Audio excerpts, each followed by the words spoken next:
Good morning. Good morning. I'm just going to ask you to try to speak toward the microphone. Everybody has the same problem with it. Could you state your name and spell it for the record, please? Shoshana Merton, Shoshawna. My last name is Merten. And, ma'am, where do you reside, please? In Tacoma, Washington. And what year were you born? 1979. And in the course of your life, have you ever met Joseph McEnroe before? Yes. And approximately when was that?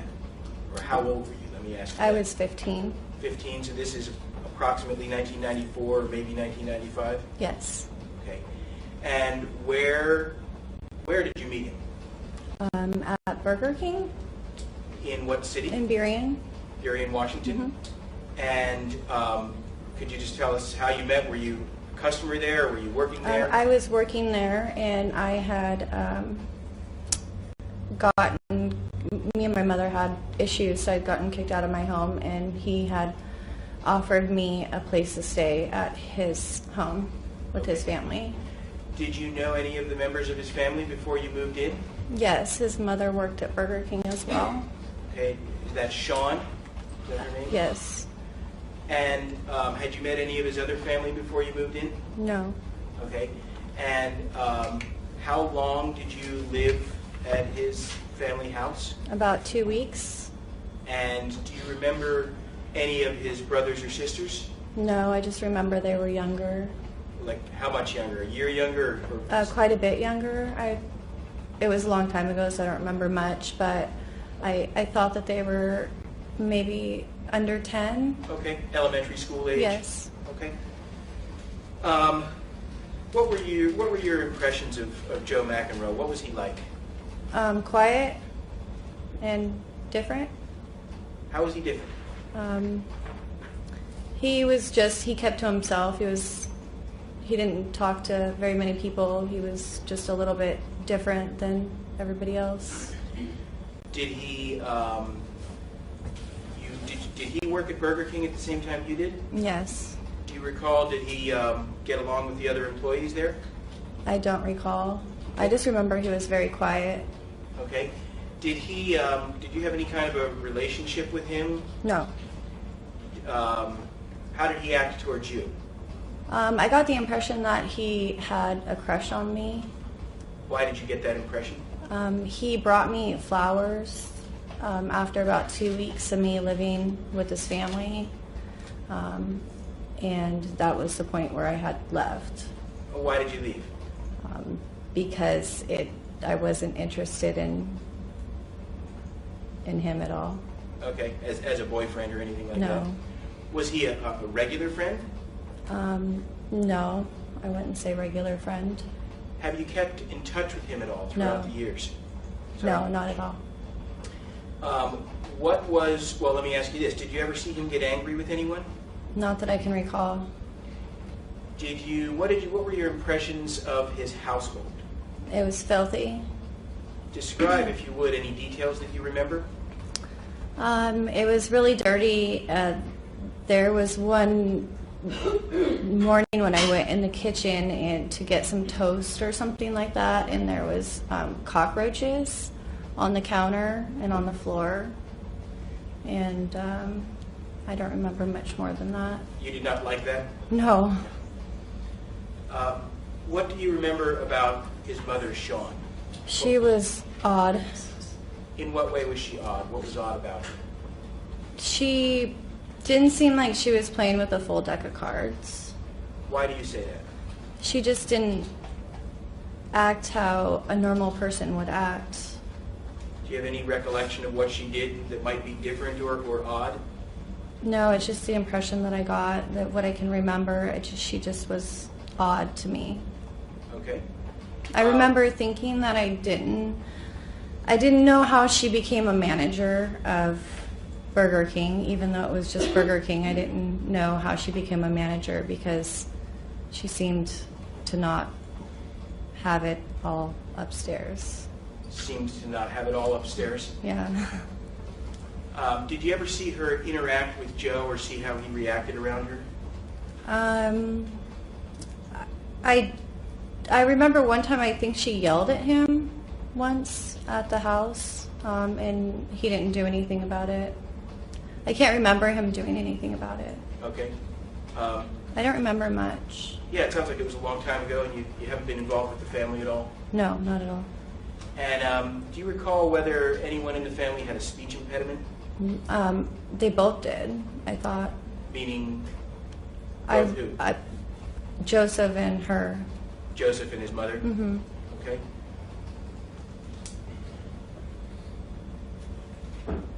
Thank you. I have no further questions, but Mr. O'Toole may have some questions for you. And cross-examination. Good morning. Morning. How are you doing this morning?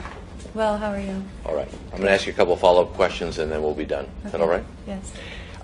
You remember talking with the detective, I don't know, a week or two ago on the telephone? Mm-hmm. Yes. You remember his name, Scott Tompkins? Yes. You never met him in person or not? No. So if I told you he's seated over there, you have no idea that that's actually him or not? No idea. All right. That is him. Okay. I hope. Let me follow up just a little bit. You said that Mr. McEnroe bought you some roses, and you just weren't interested in him in that way. Mm-hmm. Okay. Can I answer yes or no? Yes. All right. And you remember telling Detective Tompkins he actually kind of creeped you out a bit? Yes. Was that back at the time when he used to wear like a black trench coat and Yes. things like that? I'm only saying this because it doesn't get reflected on the record, but you seem to have a very sort of pronounced reaction or memory of that when I asked you that question. Yeah, because he was different, and it was kind of scary. It was kind of I don't know, just I guess people with black trench coats they don't look like the friendliest people. All right. Remember not to wear my black trench coat. Yeah. You remember when I think Detective Tompkins may have asked you on the phone, on a scale of 1 to 10, how much do you know about the goings-on, what was going on in Mr. McEnroe's household? And I think you said, quote, I would say like 0. Mm-hmm. I don't remember much. Then that's all I have. Thank you. Okay. Appreciate it. Very briefly, was Joe, other than the fact that he creeped you out and had a black trench coat, was he ever scary to you or unfriendly to you? No. Did he ever get angry with you? No. Did he ever threaten you? No. Thank you for your time. Mm-hmm. Any follow-up, counsel? Yeah. Okay. All right, thank you very much for being here, and you're free to go. Have a good day. Thank you. And Mr. Cressy, I believe that exhaust your witnesses for this morning. For the morning, yes, I apologize, Your Honor. And we do have a witness available on correct? Yes, Your Honor. All right, so ladies and gentlemen, I'm going to excuse you to reserve room for a moment, and we'll release you for lunch.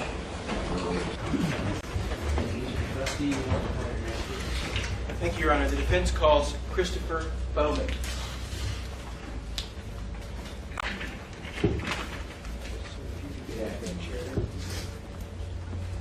If you just step up here and raise your right hand, I'll swear you in.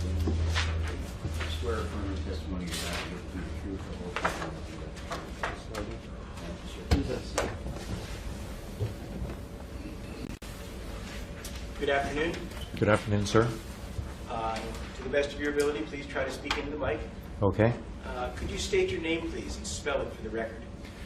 My name is Chris Bowman, CHRISBOWMAN, And Mr. Bowman, could you give a business address, please? 1313 North 13th Avenue, Walla Walla, Washington. What is located at 1313 North 13th Avenue in Walla Walla, Washington? Washington State Penitentiary. Is the address an accident or? It just turned out that way. It used to be a post office box, but when they went to the city address, it just turned out to be that. Okay. So who is your employer? Department of Corrections, And how long have you been with the Washington State Department of Corrections? 33 years. Why don't you just briefly summarize for us the positions that you've held with DOC? Is that how it's referred to? Yes, sir. Could you summarize the positions you've held with DOC, please? I started as a correctional officer, and then I promoted to a correctional sergeant, and then to a unit manager, correctional housing unit manager, and then to a facilities manager, and then to the position I'm in right now as associate superintendent. And how long have you been in your current position, sir? 8 years. Just to give us a brief a brief idea, correctional officer, what are the obligations of a correctional officer? They perform security work in the living units and on the perimeter. They count the offenders, they supervise movements, they search offenders, they search cells, they do security inspections. So those are the folks who are sort of on the ground every day in and amongst the offenders and doing the most basic functions of the prison. Is that Yes, sir. a fair way to put it? Yes. What are your responsibilities as an associate superintendent? I work directly for the superintendent, and I have 2 direct reports, a captain and a correctional program manager.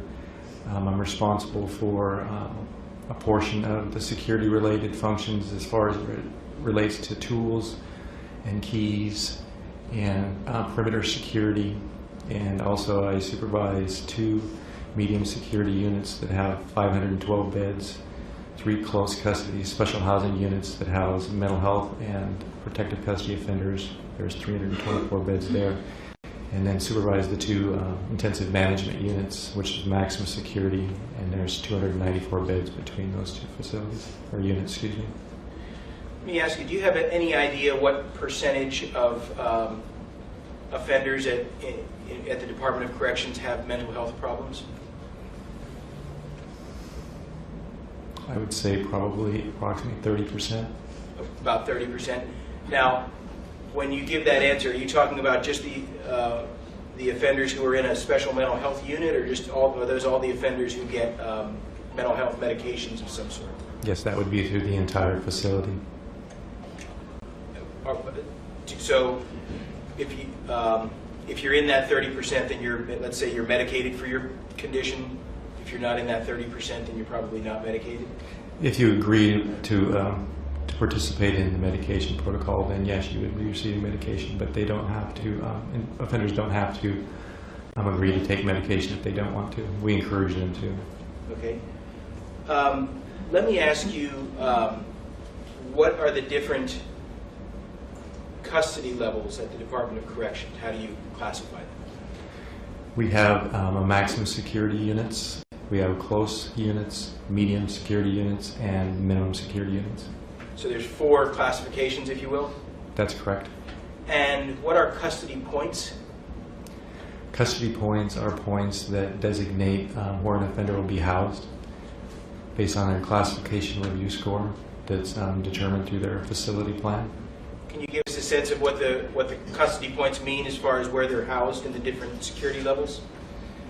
Yes, 0 to 34 points houses an offender at close custody, 35 to 37 at medium security, and 47 and above is minimum security. And when you go into a maximum security environment and you're assigned to an intensive management program, your points are zeroed out, so you have 0 points. Okay, so it's best to have more points, is that right? Yes, sir. And how does one earn or lose custody points? Just a rough idea of how that works, please. You earn custody points through a review period where we evaluate your behavior while you're in prison. So we look at your infraction history to see if you're have any rule violations, and we look at your programming efforts as far as how you're programming during that period of time, whether through educational programming or jobs. We also look at detainers to see if you have any detainers, and also your escape history. And what is a detainer, sir? A detainer is where another jurisdiction has a hold on a person because he may have committed a crime or be wanted for questioning, or possibly a deportation back to Mexico. Okay, or somewhere else. Okay, so a detainer could just be you have a warrant that you haven't dealt with in another state. Yes, correct. And that you would potentially be extradited when you're done serving your time in Yes, Washington sir. State. Yes, sir. And you said when you're in maximum security, is that what you called IMU? Yes. And what does IMU stand for? Intensive Management Unit. Intensive Management Unit? Yes. For a person convicted of, well, let's talk about what if a person is sentenced to death. What unit are they housed in that case? In the intensive management unit at the Washington State Penitentiary. We call it, we have IMU South and IMU North. He'd be housed in IMU North. Okay, and that's the facility in Walla Walla? Yes, sir. And what is the custody situation like for an offender who's in IMU, as far as whether he has contact with other inmates and how often he gets out of his cell and that sort of thing? IMU is a very restrictive environment. They're housed in single-man cells. All of the services are delivered to the cell front.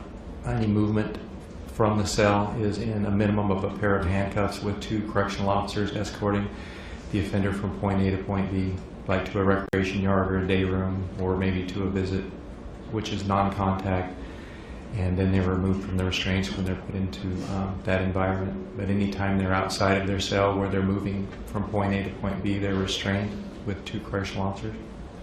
And when you say the visits are non-contact, do you mean, what do you mean by that? That means that the offender's put into an isolated booth where there's a glass or plexiglass partition between the offender and the visitor. Okay, so they couldn't shake hands or something like that? That's correct. And then they could speak through a telephone or through a voice screen or something? Yes. And what about close custody? That's the next to the top level, correct? Yes, it is. What is that environment like, please? That's a less restrictive environment. Less restrictive than IMU? Yes, the offenders in a close custody general population are allowed to move freely without escortive staff. There's a staff that supervise the movement, and they can go from their cell to like a pantry to get their meal. They're able to go exchange clothing. They're able to go outside of the living unit to recreation, to the gym, to religious services, educational or job programs. And you said that at IMU it's a single-man cell, single-person cell. What is the situation in close custody? Single or double occupancy? Or It's both. It's 50% double occupancy and 50% single cells. We have 792 beds of close custody. And how is that determined whether they're in a lone cell or a double occupancy cell? It's done through a screening process, and the correctional sergeant assigned to that housing unit makes a determination where the offender will be housed. In most cases, new offenders coming into the unit are housed in double-man cells, and then they can work with the sergeant to get into single-man cell if they prefer that at some point in the future. And what is medium security like? Medium security is less restrictive than close. Offenders have freer movement throughout the day, but they also have the same type of ability to go to the services like a close custody offender would. And how about minimum security? Minimum security is quite a bit more relaxed than close or medium, and offenders are able to move a lot freer in a minimum security environment. The staffing at each custody level also is reduced as the custody level is higher, so there's less staffing in a minimum, and then there is a medium, and there's more staffing in a close than there would be in a medium, and then there's also more staffing in a maximum security environment than there would be a close, so it's just a higher restricted type of environment.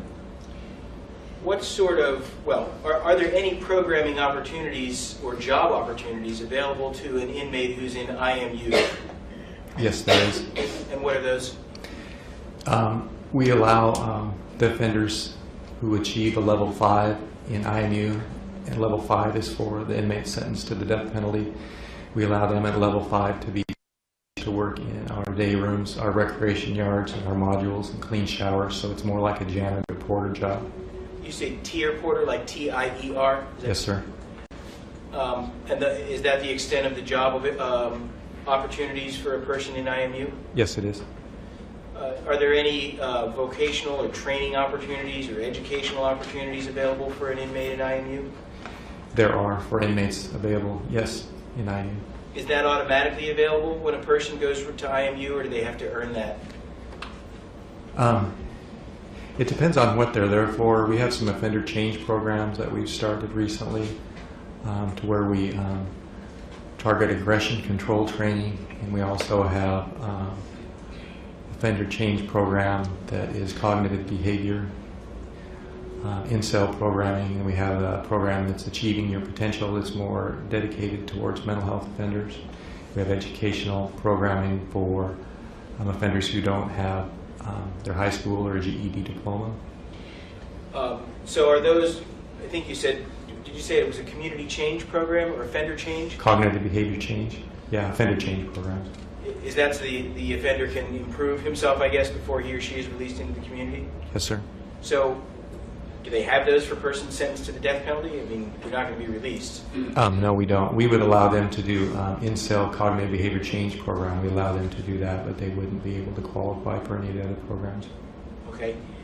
What educational or vocational or job training programs are available for a person who's in close custody? The job programs for close custody would be the same, a janitor, tier porter type of job. They could work in our food service department. They could work out on a lawn crew, and they could also work in our sustainable practice lab where we have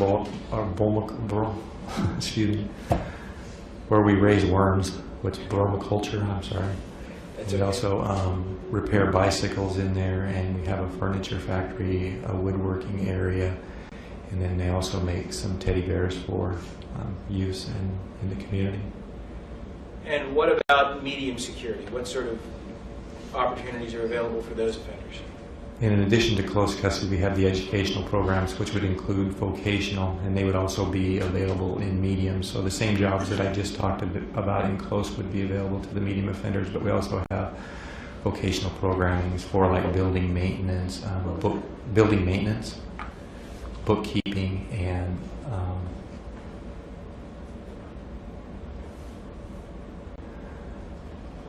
graphic designs for like computers. Computer graphic designs. Could you give us a sense of what creature comforts, if you will, are available to inmates at the various custody levels, things such as television or radio or internet? What is the protocol for those things? Television and radios are available in all of the housing units. It's more restrictive in a maximum security environment. If you go into a maximum security environment, you have to work your way through a progressive level system in order to qualify for a TV or radio, where in a close, medium, or minimum, you would be eligible to have a radio or a TV in your cell.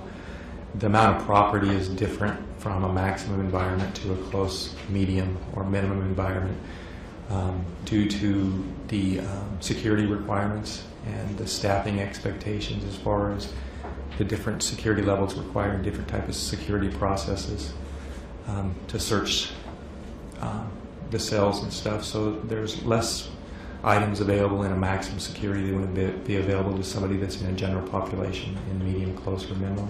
Can they have books and magazines and things like that? Yes, they can. Hardback books? They can have hardback books in the general population, but not in the maximum security unit. Okay. And close custody would be general population? Yes. How about internet or email access? Is that available to any offenders?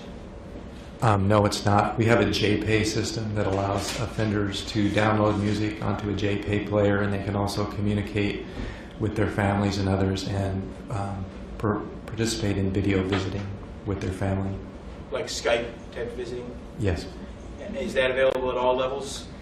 That's available in the general population at medium, close, and minimum, and we're in the process of installing a kiosk in the maximum security unit for the inmates sentenced to the death penalty. For the inmates sentenced to the death penalty. And what about video games? Is that available for any of the offenders? No, it's not. So how does one get a television or a radio in DOC? Does the Department of Corrections give it to them, or do they have to buy it, or what? Our TVs and radios are available through a company called Secure Access, and the offender is able to purchase it with their own funds, or a family member or friend can purchase it, and it's sent in through that company. How would an offender earn funds? Through job programming or through family members sending in money to put on their account.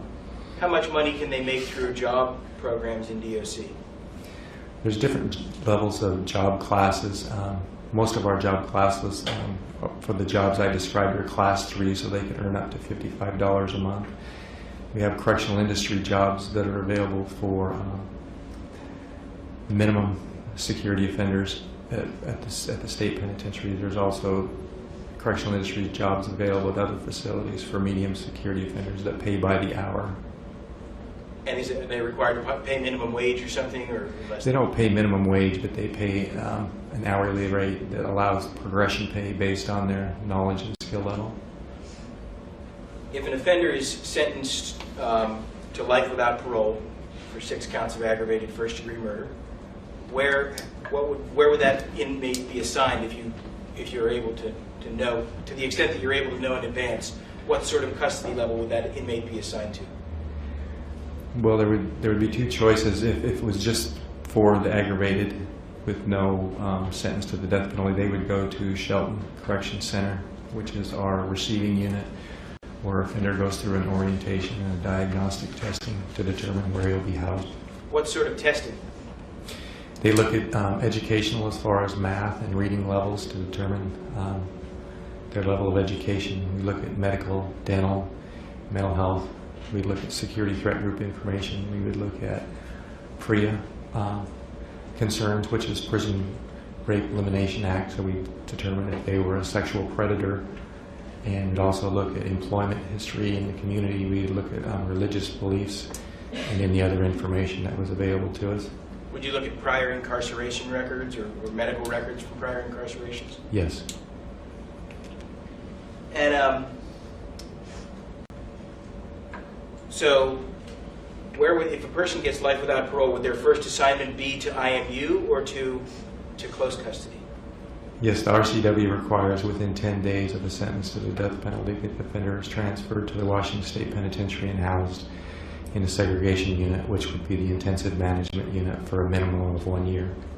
Okay, so RCW, that's Revised Code of Washington? That's correct. Okay, that's for the death penalty, but if it's life without parole, aggravated first-degree murder, and they get life without parole, do they go to IMU or do they go to close custody? More than likely they would go to close custody unless there was an extenuating circumstances that we felt that they couldn't be safe in the general population. What sort of extenuating circumstance would call for that? Somebody that we felt would be a threat in general population. A threat to other inmates or to officers? Yes, or have a threat to themselves. What type of an inmate might face a threat to themselves? Somebody that has a heinous crime. A heinous crime, like when we were speaking, the example you gave me was Gary Ridgway, is that right? That's correct. And that's the Green River Killer, and he's housed where? He's housed in IMU South. So is that because there's some concern that he could be a target of other inmates for violence? I believe, yes, that we don't feel that he would be safe in our general population. So, and can an inmate request that, request a tighter custody situation if he feels that he's under threat from other inmates?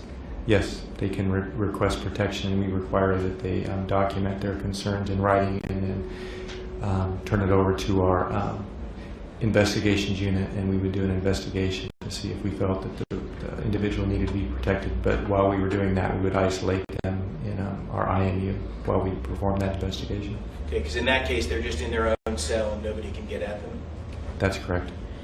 And do you know how many inmates are serving time right now, serving life without parole for aggravated first-degree murder in the Department of Corrections? 235. 235 serving life without parole for aggravated first-degree murder? That's correct. And how many inmates total do you have serving life without parole? 630, but that number doesn't include de facto life. We have a de facto life to where if an offender's age and the time they have remaining on their sentence is equal to or greater than 80 years in age, then they're considered a de facto life without parole. Because in all likelihood, they'll die in prison. That's correct.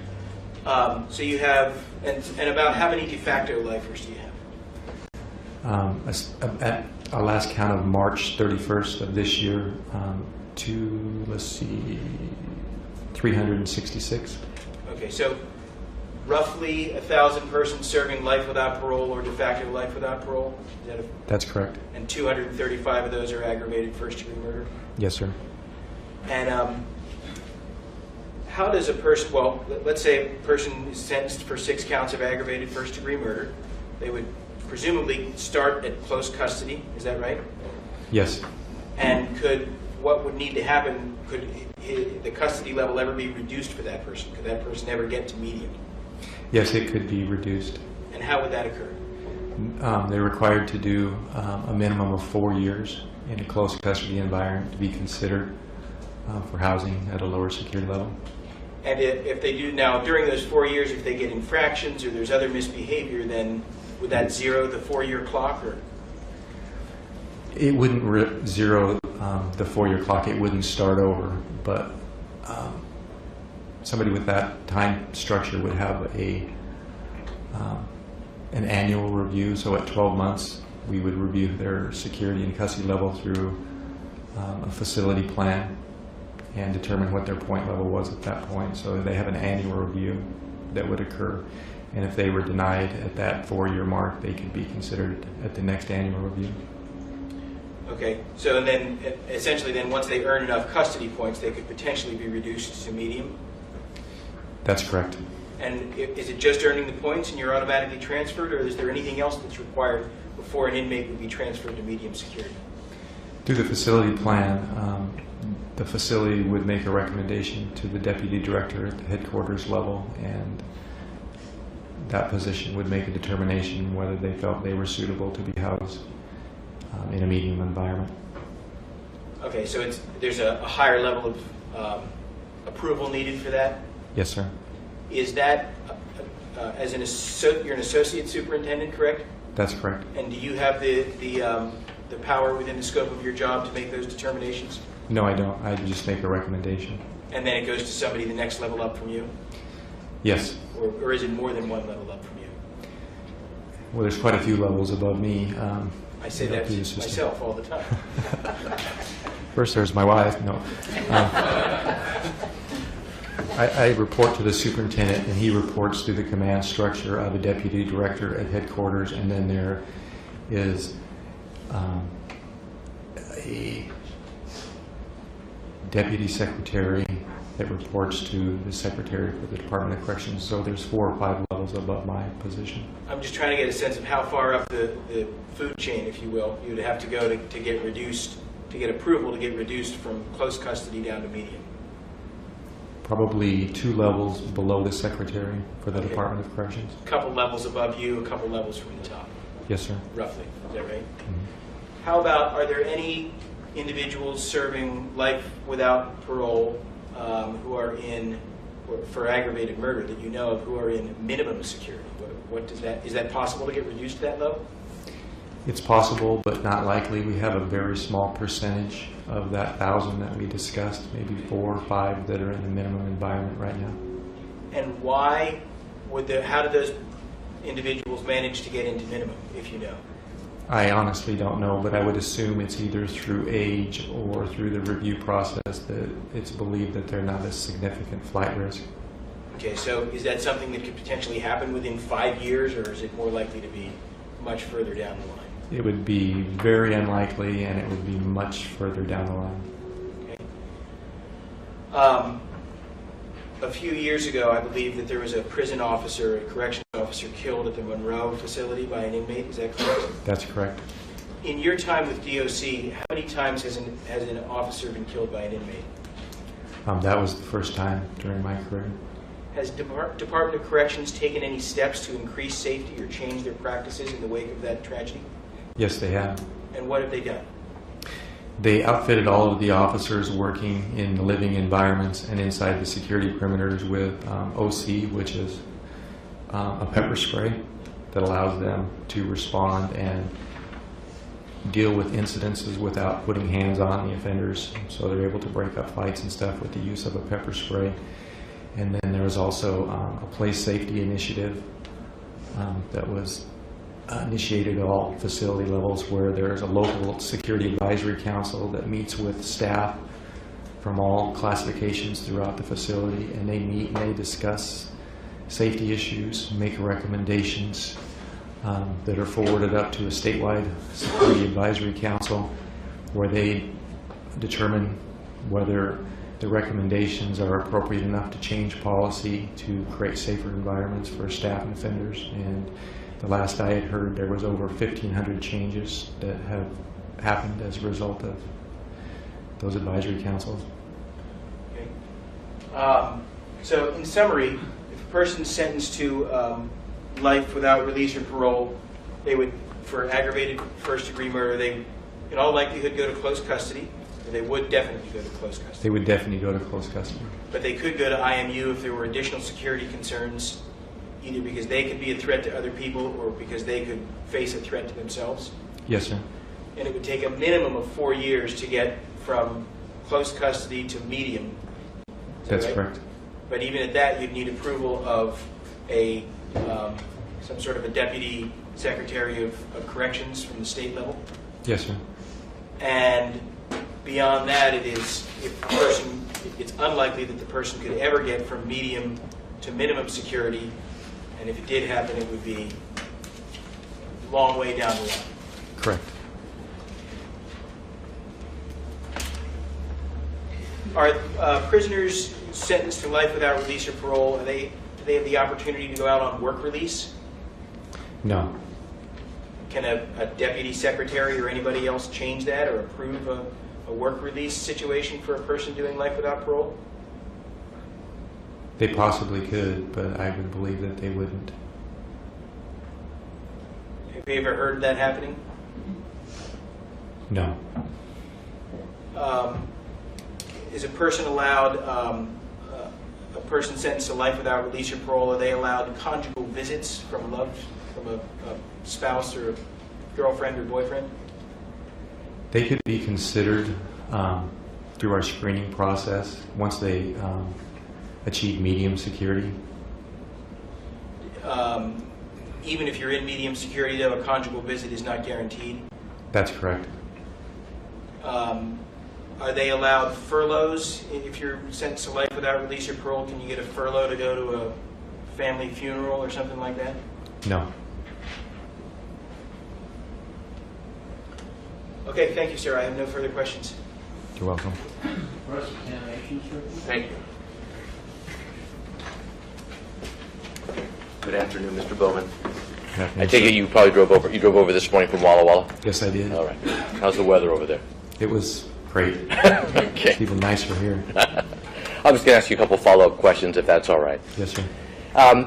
In talking to Mr. Prestia, you mentioned sort of the process that someone who is sentenced to life without the possibility of parole or release goes through. And let's see if I understand this right. Everybody goes to Shelton, the facility at Shelton first. That's correct, unless you're sentenced to the death penalty. Excuse me. Yes, sir. You're absolutely right. So if it's life without the possibility of parole or release, or all the way down to a relatively minor felony conviction, but that involves prison time, everybody goes to Shelton. That's correct. And is Shelton sort of the clearinghouse then, and it's at that facility where it's decided where individual offenders are going to wind up? Yes, that's where they receive their parent facility designation. And one of the reasons why that you do it at Shelton is that that's where that battery of tests takes place, That's correct. and the diagnostic tests and determinations made, I think, with respect to educational programs and any kind of needs for substance abuse or mental health, things like that. Yes, sir. And what's the usual stay at Shelton then is probably, what, about 4 to 8 weeks or so? That's correct. And then from Shelton, they go out to wherever they're going to go out, as I say, whether it's life without the possibility of parole or release or any other lesser felony, all the way down to as long as they're doing prison time. Correct. All right. Just so I understand this right, I think you told Mr. Prestia that there are 234 inmates who are serving time as life without the possibility of parole or release for aggravated murder in Washington State. That's correct. So of that 235, am I right thinking that there's only about 24 people who are in intensive management or maximum security? I didn't ask that particularly well. How many inmates are there in IMU or maximum security sort of generally? Our current census is about 250, and it ranges up to a full house of 294, depending on the circumstance and the time of year. And that would be those who are in maximum security. That's correct. Of those who are in maximum security, I'm guessing not all of them are necessarily in there for aggravated murder That's correct. or even murder at all. Correct. It would be, for whatever reason, inmates who either pose a threat to others or who are themselves at risk. That's correct. Right. Of the 235 inmates who are doing life without the possibility of parole or release, do you know how many are in maximum security? No, I do not. Okay. Do you know if it's even like half that number, or? I would not have that data. All right, no problem. And in, I think you said it's in all likelihood someone who is sentenced to life without the possibility of parole or release for aggravated murder will start out in closed custody. That's I correct. get that right? And in closed custody, that's actually considered part of general population. Yes. So you have the IMU, or intensive management unit, at the top, and then then general population is closed custody, medium custody, and minimum custody.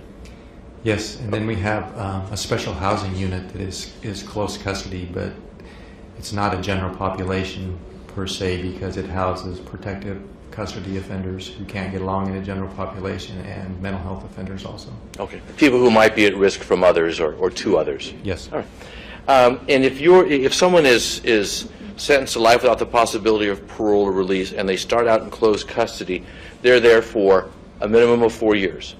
Yes, sir.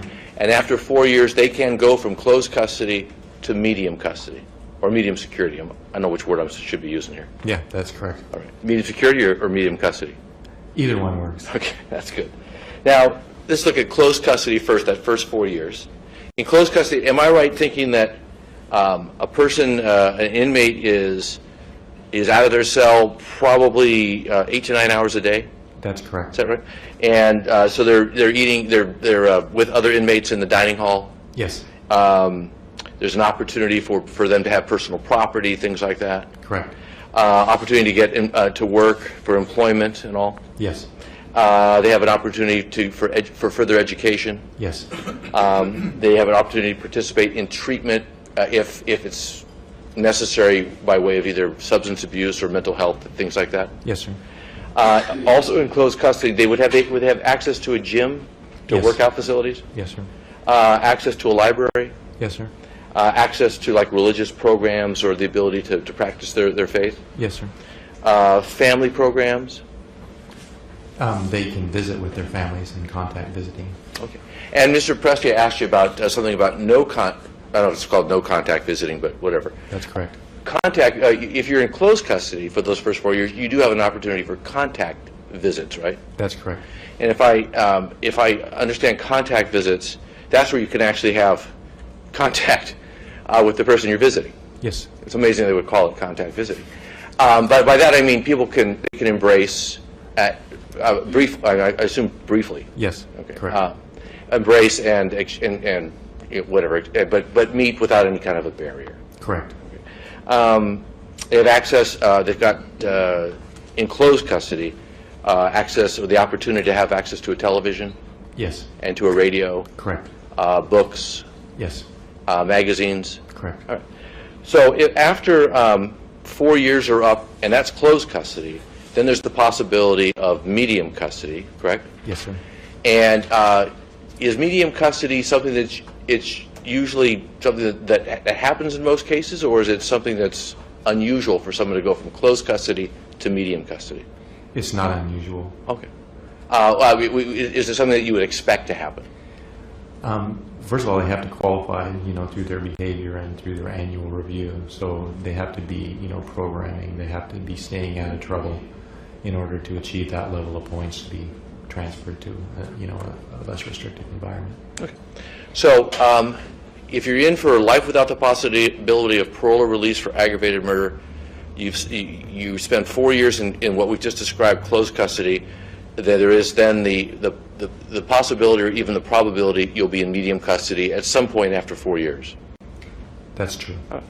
And in medium custody, am I right thinking that, I'm sorry, do you say inmates or offenders or prisoners? I don't want to use the wrong word here. I refer to them as offenders and inmates. Okay. Well, then in medium custody or security, they're allowed out much more time out of their cell. Yes, sir. Am I right thinking it's about up to 13 hours a day or so? That's correct. And then in medium security, they would be eating meals with other inmates. Yes, sir. They would, I don't know, would they ordinarily have a single cell or double cell, or is there any way to tell? At the Washington State Penitentiary, they're all double cells. All right. They'd have an even greater opportunity for personal property in medium custody than they had in closed custody. Yeah, the property matrix allows for additional items for the... Let me ask, because I don't know the answer. So what kind of additional items would you get from going from closed custody to medium custody?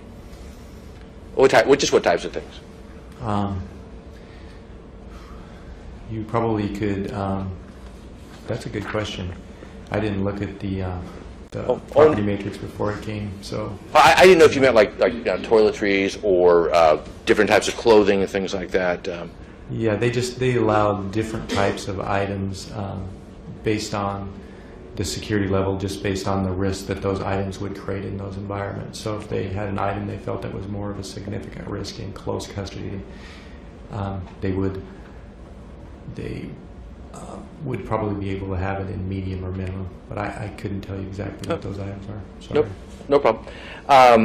And then again, we've gone from closed custody after 4 years to medium custody. Again, opportunities or more expanded opportunities for jobs. Yes. And I assume probably for education or schooling? Yes. Close custody and medium custody are pretty similar. There could be a few more programs available to them in medium, and there's many more available in minimum. Many more available in minimum? Yes. Okay. And then we're still talking about medium custody. Again, access to a gym. Yes. And then access to a library. Correct. Religious programs, of course. Yes. And again, contact visits allowed. Yes. With the same type of contact visits allowed in medium that are also allowed in custody, in closed custody, or there's something different? They're the same. There's okay. And then access both in closed custody and medium custody to television and to radio, things like that. That's correct. Well, would it be unusual at all for somebody convicted of aggravated murder in the first degree who gets sent to the Department of Corrections to begin in closed custody, but within 4 or 5 or 6 years to be in medium custody? Would that be unusual at all? No. And then there's the possibility that someone convicted of life without the possibility of parole release could go to minimum security or custody. Not likely, but there is that possibility. Correct. All right. Let me see if I have any more questions. Okay. Do I have any more questions? No. I have no more questions. Thank you. Appreciate You're it. welcome. I have a few follow-ups. One moment, we're ready to ask.